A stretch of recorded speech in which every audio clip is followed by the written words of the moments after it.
আপনাদের কি কোনো সেন্স নাই? রাতে বেহোশের মতন গাড়ি চালান। আপনি ঠিক আছেন? না হ্যাঁ জন্টিত। আচ্ছা এই পাশেই আমাদের আশ্রম আছে, আপনি আমার সাথে চলেন। পারা খালে একটু পানি নিয়ে আসো তো। বাবা পানিটা খাও। আপনি খাইছেন দুপুরে? হ্যাঁ হাতে খাচ্ছো? আমি আসলে একটা কাজ খুঁজতে আসছি। কাজকর্ম পারেন তো? সব পারি, সব। রান্না করতে পারেন? এগুলা ছাড়া সব পারবো। কালকে থেকে আপনি আমার পার্সোনাল অ্যাসিস্ট্যান্ট হিসেবে কাজ করবেন। ঠিক আছে, আমি রাজি। বাবা এই যে ভাতটা খেয়ে না।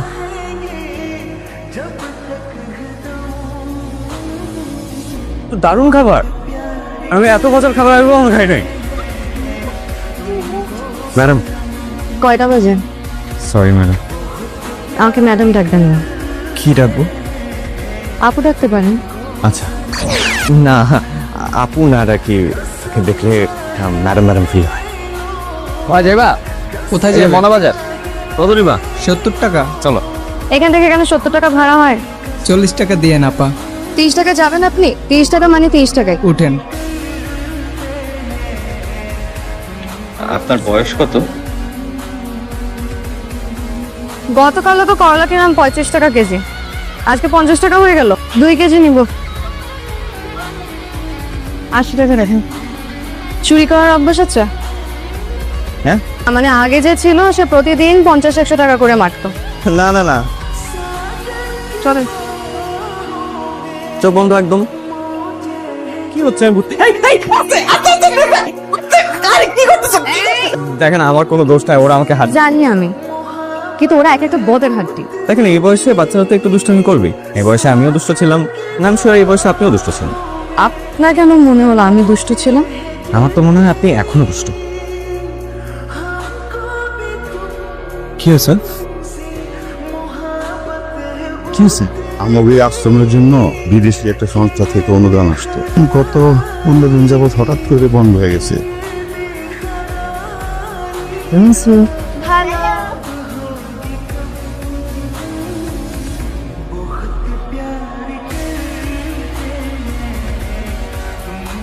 আজকে থেকে এখানকার দায়িত্ব সবরণিক। Thank you. ছেলেটা কত তাড়াতাড়ি আমাকে সবাই আপন করে নিচ্ছে দেখছিস?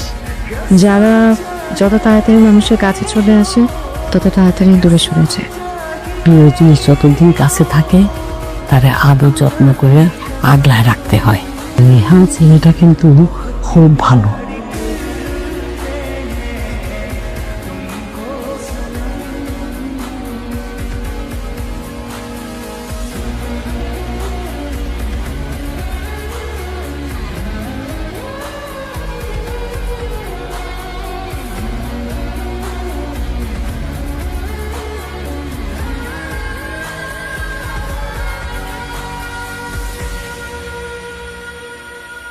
আপনারা কে?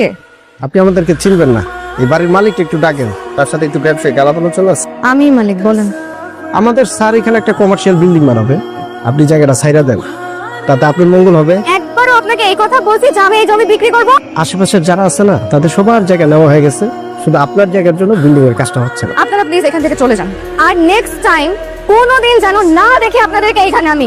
স্কুল জীবনে জায়গা জমি দখলের উপর 110টা উপায়ের বই পড়ছি। আপনি যদি ভালো ভালো জায়গাটা দিয়ে দেন তাহলে তো ভালো, আর যদি না দেন তাহলে ওই যে 110টা উপায় আছে না, এগুলো আপনার প্রয়োগ করতে হবে।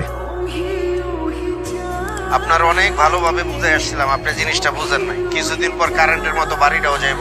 ভালোই ভালোই কইতাছি বাড়িটা ছেড়ে দেন, আপনার মঙ্গল হইব। আপনার সাথে আমার কিছু কথা আছে।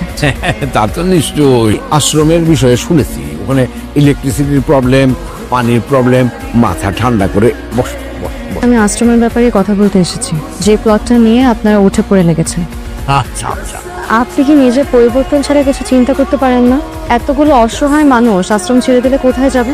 মা জননী, এইগুলা নিয়ে তুমি একদম ভেবো না, ওদের সমস্ত ব্যবস্থা হয়ে যাবে। আপনি কি ব্যবস্থা করবেন? জায়গায় জায়গায় ওদের থাকার ব্যবস্থা করে দিবেন? সেটাও যদি করেন কতদিন করবেন? উদ্দেশ্য হাসিল হওয়া পর্যন্ত।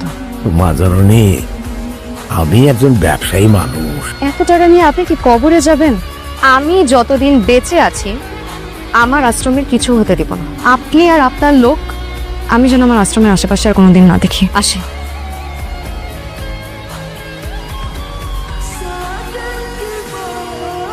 এনি কে? এটা আমার ছেলে রেহান চৌধুরী।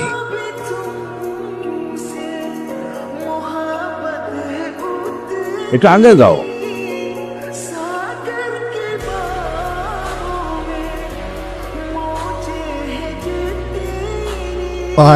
তোমার দাঁতজান চলে আসছে, বসেন নাস্তা করেন। হ্যাঁ, না বাবা, আমি একটু বাইরে যাবো।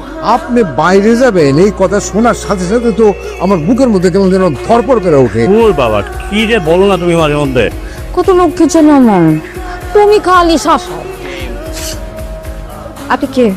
কে আপনি? কি করছিস মা? স্যারের নাম রেহান চৌধুরী, সেলিম রেজা চৌধুরীর একমাত্র ছেলে, যে আমাদের এই আশ্রমের জায়গাটাকে কমার্শিয়াল প্রপার্টি বানাতে চায়। আর সেটা হাসিল করার জন্যই স্যার এখানে এসেছেন। তুমি আমার আর একটা মিথ্যা নেই। আপনি হলেন একটা খুনি। আপনি আমার মুখটা চাচাকে মেরে ফেলেছেন। আপনি তো টাকার জন্য মানুষ খুন করতে পারেন, তো কোনো মানুষের সামনে মিথ্যা অভিনয় করলেন একটা প্রপার্টির জন্য। উপরে যে কি জবাব দিবেন? আপনি হলেন একটা জানোয়ার।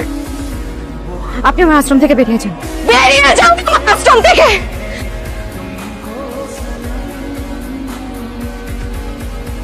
বাজার বাবা, তুমি আমার আশ্রমটা ছেড়ে দাও। দেখো, বেইমানি করে আর কতদিন খাবো মানুষের কাছ থেকে?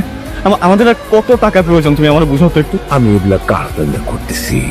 সব তো তোমার জন্য। বাবা, আমার এত কিছু লাগবে না বাবা, আমাদের কোনো কিছুর কমতি নাই। কিন্তু এই মানুষগুলো অসহায় বাবা।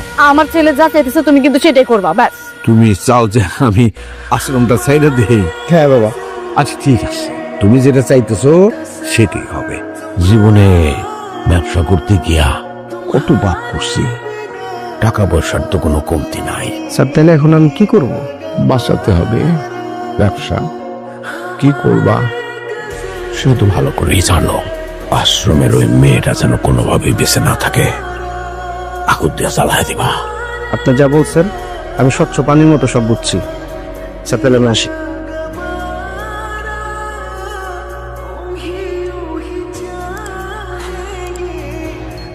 আপনাকে একবার বলছেন এই আশ্রমে আর কোনোদিন না আসতে। আপনি কোথায় যাচ্ছেন আপনি? তুমি বুঝতেছো না? আমি বুঝতে চাইও না। আমাকে বুঝতে হবে। আমি মিথ্যা বলছি তোমার জন্য। তুমি অসহায় ভান ধরছে, সেটাও তোমার জন্য। আমি তোমাকে ভালোবেসে এখানে আসছিলাম, তোমার জন্য আমার ভালোবাসা কোনো মিথ্যা ছিল না।